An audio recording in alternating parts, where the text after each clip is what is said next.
So, how well known is it with the average traveller from overseas? Like, how much work do you have to do to kind of get that message out there? We work with the likes of, say, Tourism New Zealand. We work a lot with the regions, the regional tourism organizations and economic development agencies around the country and getting that message out. How bad is the market for that sort of thing that you're aware of?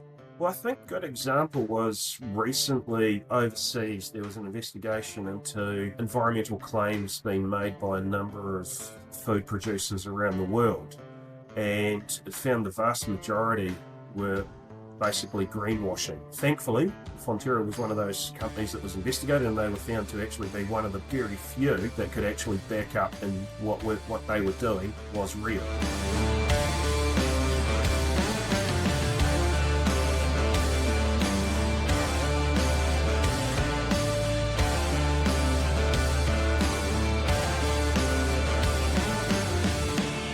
All right, I'm looking forward to catching up with Marijke Dunselman from Agritourism NZ, who is a good friend of the show, regular on the program, but I don't know if we've actually caught up this year. Marijke, how are you? I think we did earlier this year. Hi, Dom. Nice to see you. Early in the morning today. He's a lot better than mine, so excellent. Glad that we've already done that. That's good because there's so much going on. You're going to Aberdeen, I think, in Mm. next month, aren't you?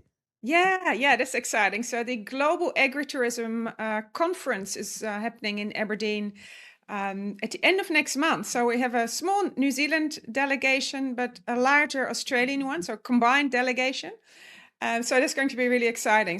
They're expecting 1,000 people from about 130 countries from all around the world. So we're flying the New Zealand flag and speaking at it as well. So that'll be exciting. Oh, that's awesome. I mean, with the agritourism globally, then it's obviously quite a thing.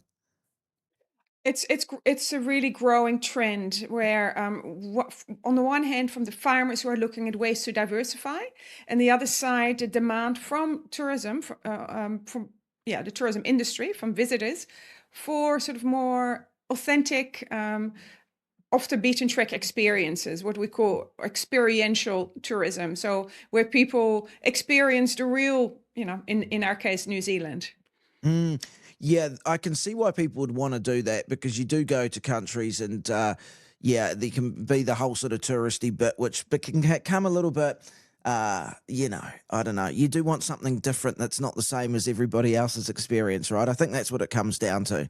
Yeah, they just want to meet the real people. They Yeah. want to meet the people and farm and the food side of things. That's a big, huge thing for each country. They have their own food production and food offering, and that's a really very important part of a culture of any country. So in New Zealand, we do that really well, and people love it. And of course, we have arguably the most beautiful country in the world. So our farms are also in very spectacular locations. So, how well known is it with the average traveller from overseas? I know that certain pockets of the global population recognise New Zealand as having those attributes of, good scenery, great food, cool farms, whatever the case might be. Is it widely known though? Like, how much work do you have to do to kind of get that message out there? We work with the likes of, say, Tourism New Zealand. We work a lot with the regions, the regional tourism organizations and economic development agencies around the country and getting that message out.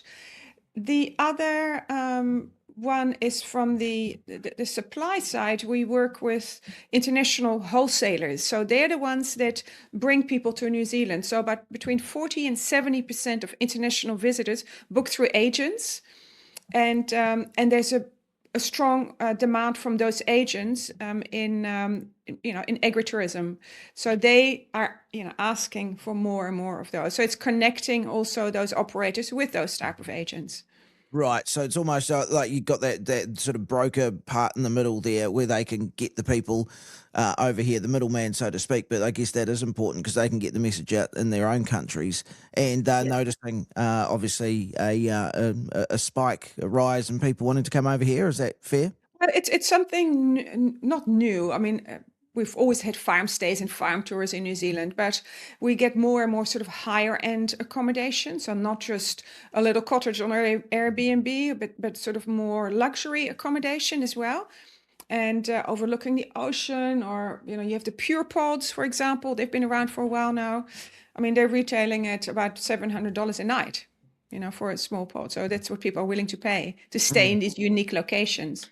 So the industry is really developing, and also in terms of, for example, we've been working with an insurance company, GSI South. They're based in Christchurch, and they've developed the first agritourism insurance, a dedicated cover for agritourism in New Zealand and even Australia.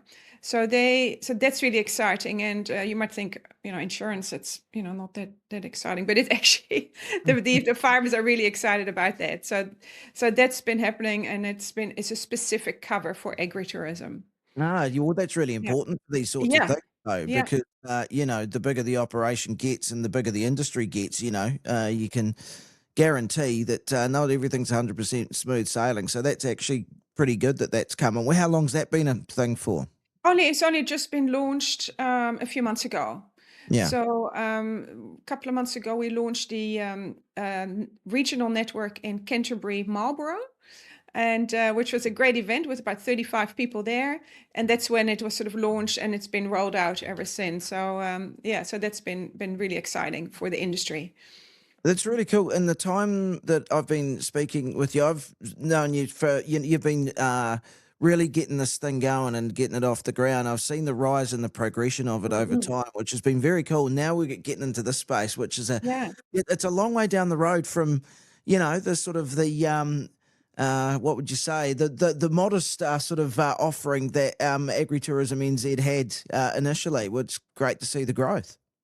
Yeah, and we're getting more and more into sort of the advocacy side as well. We had a meeting with the Southland Otago regional network at an old distillery in Otautau in Southland last week, which was also a great event. But we had some really good discussions about the barriers to developing agritourism. For example, people might have problems with councils about their resource consents and holding it back for sometimes a year or two, which is devastating for these businesses. So we'll be slowly, working in hopefully changing some of that legislations. And other countries are ahead in that. Even, for example, Agritourism India, they've done a lot of work in that space to make it easier for farmers to actually build or set up the whole compliance side of things. We're also working with a health and safety expert who talks to us and to our members about the constant changes in health and safety in tourism, and what you need to do. So those are all things that are really important in the tourism or agritourism industry as Yeah, well. I can absolutely see how that would be the case. And yeah, anything you can do to have this, the sort of what would you say, just the wading through red tape that we have to do so often in this country. Yeah. I'm not saying that we don't need regulation, but dear God, we go overboard, don't we, Oh, with the amount of yeah. compliance and all that sort of nonsense. It puts people off. No one wants to do it when you just face, even if they've got a great idea or something, you just face with Mm. far too many obstacles in the way. Yeah, totally. And if it's makes sense, if it's common sense, sure, but not if suddenly a place gets closed down because their whatever kilometer driveway isn't sealed, and they cannot afford to seal a driveway that costs many hundreds of thousands, and Yeah. so things like that where they suddenly get shut down. And so we're working also with. For example, in Southend with a councillor that's also an agritourism operator. So that's going to build slowly as we build those regional networks to have a more of a voice, for all of New Zealand. Which is really good. Now the regional networks are actually. I mean, you've already mentioned a couple already. I think what is Otago South and Canterbury, Marlborough. I think it Yeah, was. Yeah, they're how up and many? running. Yeah, how many have you got around the Mm. country now? Well, so those are the two that are up and running, and now we're the next step would be to rolling out a couple on the North Island. So that's the next step. So that will happen in the next 6 months. We'll roll out the next few. So It's yeah, very so cool that you've exciting. started to get that network. So it's not just you trying to pull all the strings everywhere as well. You can actually get other people on board and help out. Yeah, yeah, and there's another exciting things happening, but with an international wholesaler. So that's really connecting these agritourism operators with these international agents. But we're just finalizing the contract, and hopefully that'll happen this week. So once that's, I'll come back to you and explain more about that, because that's something that's pretty unique in agritourism globally, really, that sort of thing, to sort of really get these agritourism operators more business, really, sort of through international marketing. So that's another exciting thing happening. I like that as well. When it comes to the people and what they're actually wanting when they come to a country like New Zealand. My producer, Jo, she's just been over in Europe, and she was talking about the rise of what she was calling sleep tourism. And I think you've said that's fine, but it's sort of under what you'd call, I guess, the bigger umbrella of sort of like wellness tourism, I Yes. guess. So it's what Yeah. people want to go and sort of repair their soul in New Zealand's hinterland or something like that, is it? Yeah, yeah. Wellness globally has been a trend for a number of years, and of course, agritourism, where people are, in very often remote locations in New Zealand, is really great for that. So you see more and more operators in New Zealand running retreats, all sorts of retreats, from yoga to all sorts of, and sleep tourism could be, it is a really great idea for, as part of a retreat as well. I could probably use that myself. I'm a terrible sleeper. But the quietness we have, and the other one is, for example, the dark sky tourism, the night sky. Mm. That's all part of that wellness and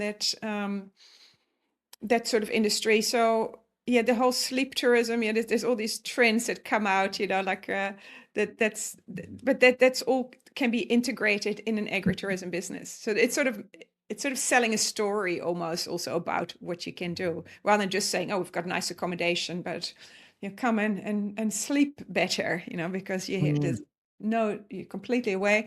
The other one is, for example, a lot of places are off grid, and even no cell phone coverage, and that's an attraction as well.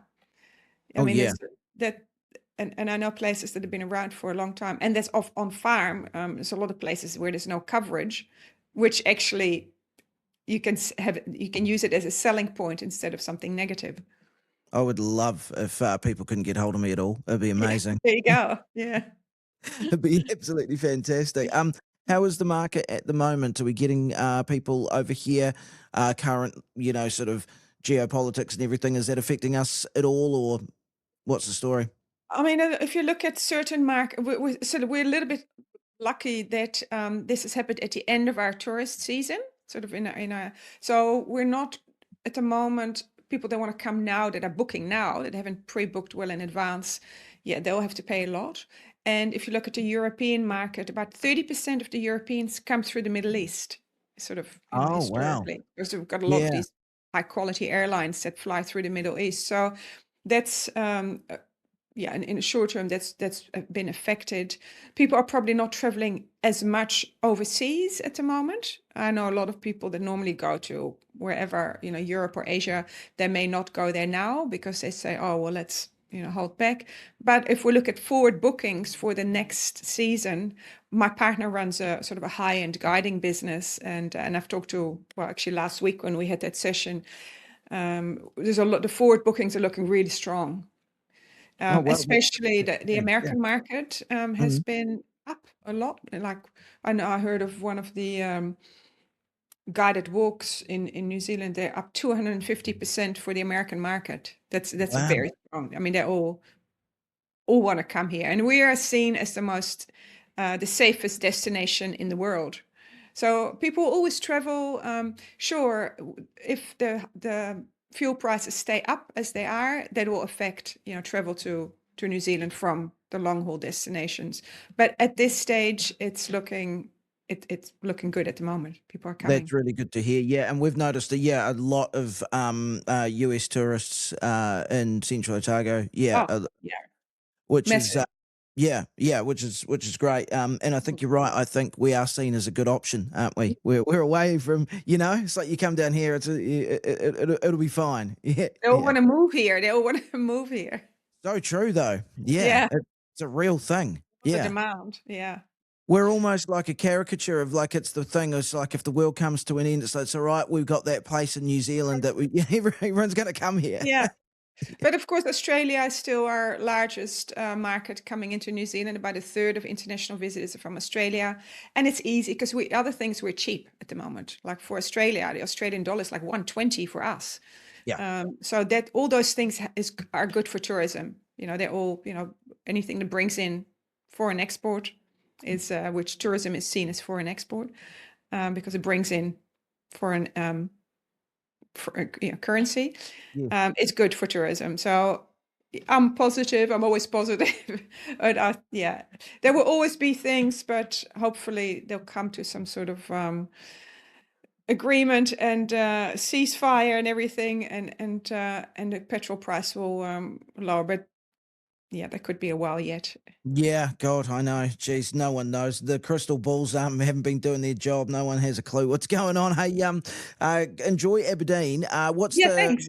Are you? Is it basically just you? Because you're talking at it, yeah, at the I conference. am, Yeah. yes. Yeah, I'm And actually speaking because I'm speaking on because I chair the education committee for the Global Agritourism Network, and I'm right. speaking together with my colleague from Tasmania. You might remember I've been to Tasmania a few times, Yes. and we're working very closely. So we're doing a joint talk about collaboration and education in agritourism.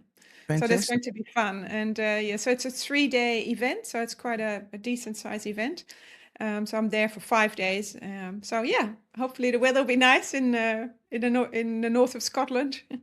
Yeah, it might be starting to get nice now. So yeah, Yeah, that'd be but awesome. at Good. the end of June, it's another month away. So yeah, Yeah, well, you might be getting some good stuff actually. That's awesome. Always nice to talk with you. Thank you for giving us an update on what's happening. There's a lot happening. It's great. It's good to see. yeah, it's all go.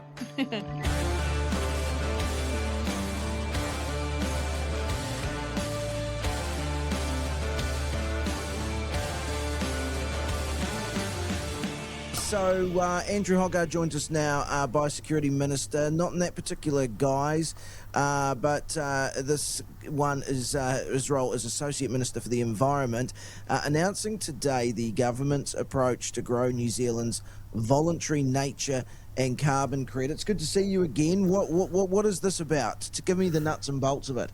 Okay, so you're probably more familiar with the term biodiversity credits. Yes. So basically, that's what this is, and it's, if you think about it, with the carbon credits or ETS, it's only measuring the carbon, and of course, pine trees win in that argument because they grow lots faster, but you don't get much biodiversity come with them, and so those people that choose to plant natives on parts of their farms, they get a very small benefit from the carbon because they're much slower growing, but that biodiversity isn't recognised. So effectively, this is about trying to recognise that biodiversity and that nature work.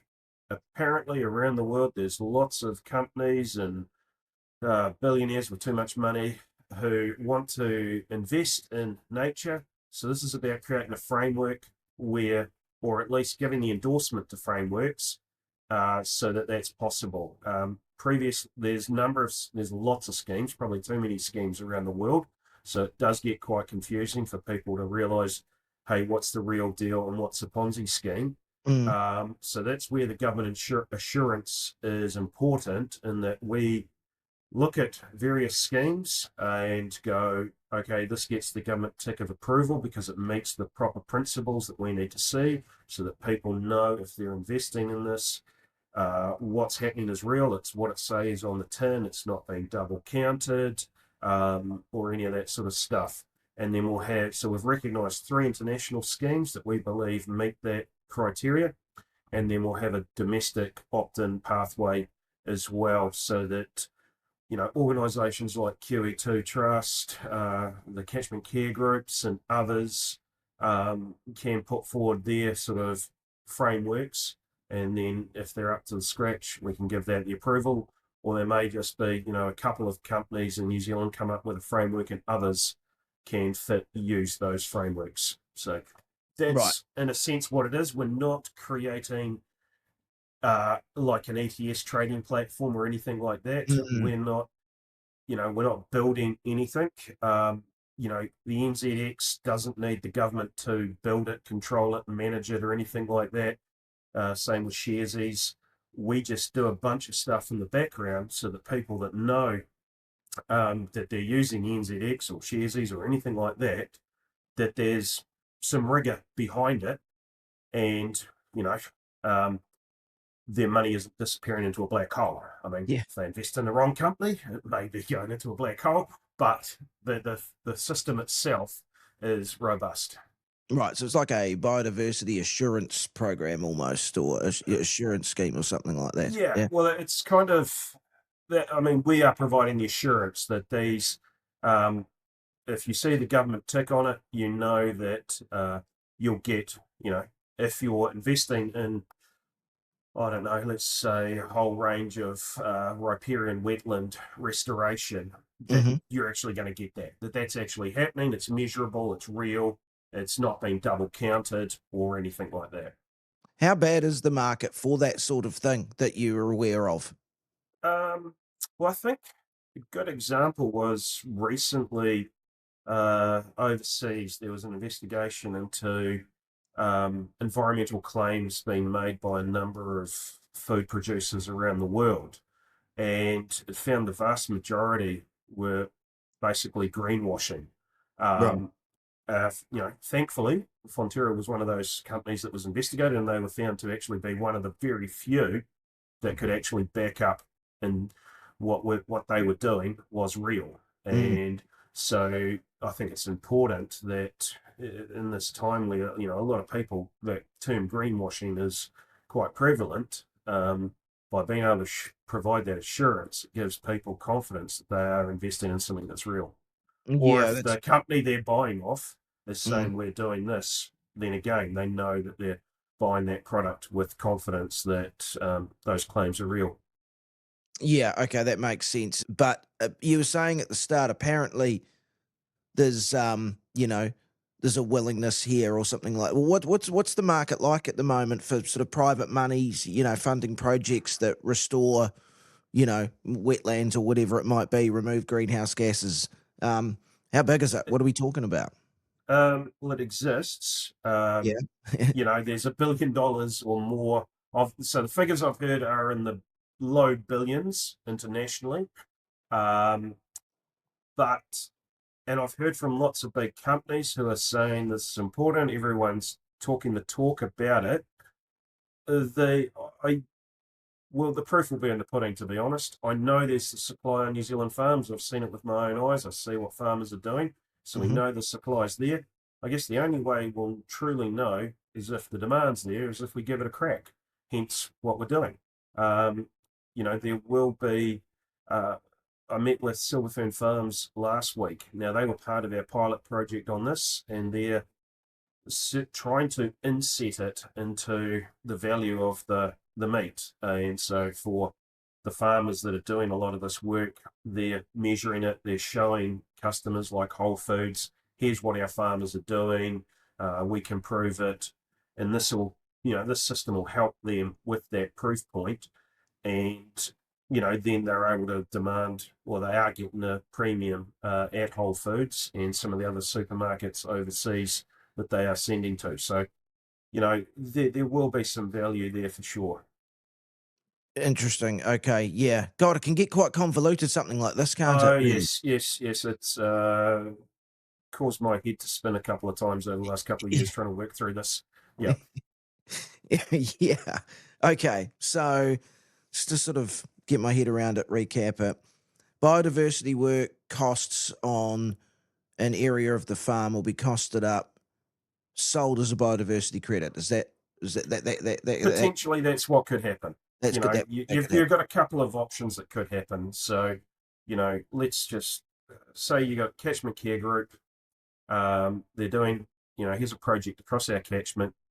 It may well be that there's a company wants to, as part of their corporate social responsibility, wants to show that they're investing in good work. They may choose to, throw some funds into that.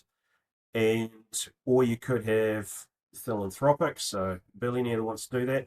But then you could also have the framework for a company like Silverfern Farms or Fonterra to be able to keep those credits within their value chain and be able to say to end customers, hey, here's what we're doing, it's proven, and be able to extract a bit of extra coin from the products that leave our farms.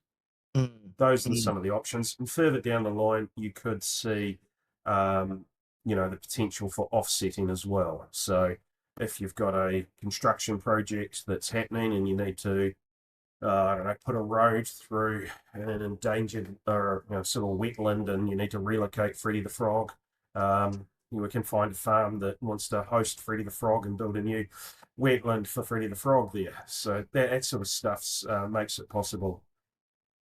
Yeah, good. Okay, that's a good way to explain it. Actually, Yeah. the Kiwi2 Trust is an interesting one. So Fed's supporting it. They think it's a good move. Kiwi2 are as well. The problem is they've been gutted to the point of they don't really have the resource now to really sink their teeth into a whole lot of this sort of stuff, which is a bit of a shame, really. I know everyone comes with the cap out, wanting you to put a few coins in it, but it seemed to me like a good one. Yeah, look, I know Dan Coop from QE2 Trust, he was at the launch yesterday, spoke to him briefly. They're keen to come and talk more about how they can make benefit of this and utilise it, because when you think about the sort of requirements for measuring and record keeping and doing all the work, they've already got a lot of that proof placement in place already for it.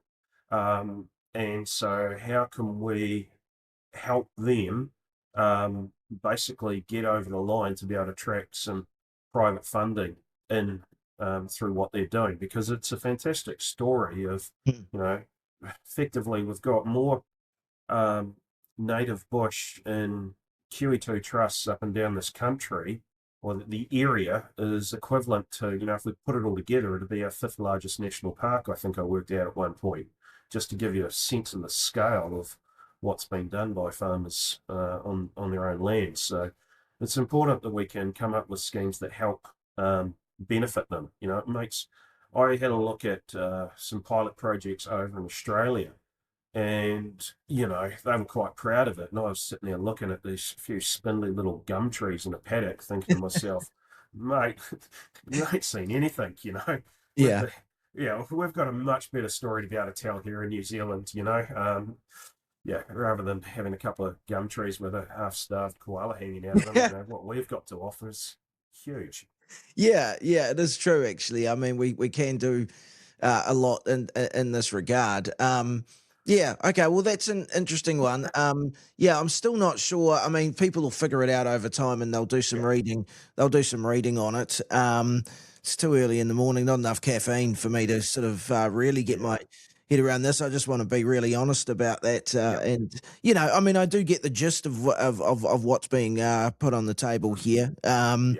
I What think the challenge for a lot of people is we're all used to sort of the ETS, and it's a simple little, here is a credit, and this credit equals 1 ton of carbon. Yes. Whereas this is different. It's not something you can measure. You can't come up with a ratio to say, 1 totara tree equals 5 kiwis sort of thing, and that equals a credit. Yeah. It's about creating a marketplace where people that want to invest in nature, whatever form that takes, because it could be anything from habitat restoration for kiwis, or just planting lots of trees, or wetlands, you name it. It's about creating that marketplace where those people that want to invest in that can find people that are doing that, help fund it, take some of the credit for getting that work done. Right. So it's about as simple as I can explain it. Yeah, no, that's probably a good way to sum it up. Actually, create the marketplace, let people do what they will with it, and figure it out and see what happens. Yeah. Pretty much. Yeah. Yeah. Okay, that's interesting. The fuel thing at the moment. Is that still the thing people are talking to you about when you talk to farmers? Is everyone's feeling the pinch, right? Yeah, everyone's feeling the pinch. But I mean, the key thing is at the moment, our supply's holding up. That's pretty important. Yeah. And, it's the key thing. Yep, the price pain hurts, but it'd hurt worse if we ran out, because then, even when it's more expensive, at least you've got the options to go, okay, can I cut back a little bit to save some coin? But if it runs out, you've got no options. Mm. So maintaining that supply is critical, which is what we're doing. And, and thankfully it has come back a bit. Fingers crossed, we might be able to get some peace in the Middle East. Although we've been saying that for about the last 30 years, from my memory. Yeah, But probably. at least get the Straits of Hormuz running again. So once that happens, hopefully things can ramp up a bit, and then we can get further drop in the prices. But thankfully we're not at. I saw at $1.4 a litre for diesel, which was absolutely crazy. So thankfully that's pulled back a bit. And if we can pull it back a bit more, that'll help out a hell of a lot more. Well, just to finish up on, and the reason that I asked you about that is it's quite funny in terms of the supply side of it. But if you go back a few weeks, we would have, according to some media, we would be dry. Should be dry now. Yeah.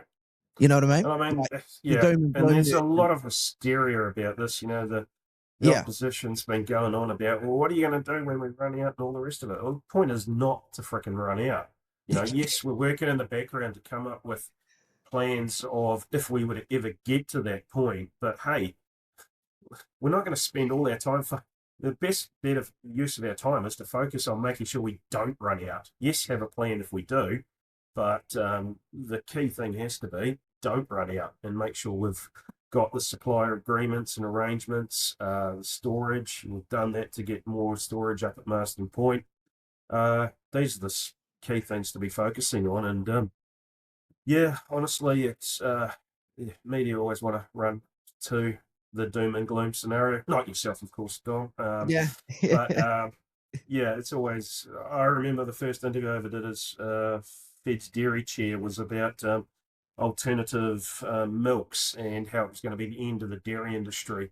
And here we are 12 years later, getting paid more than ever before for milk. So quite frankly, some of these future predictor people probably should look for another job. I was thinking exactly the same thing just the other day. Yeah. All right. Well, listen, I know you probably got a lot more media to do. We'll leave it there, but it's always good to catch up. Cheers. No worries. Thanks, Dom. Thanks for watching. As always, everybody, don't forget new episodes every Wednesday, Friday, and Sunday. And of course, like, comment, and subscribe.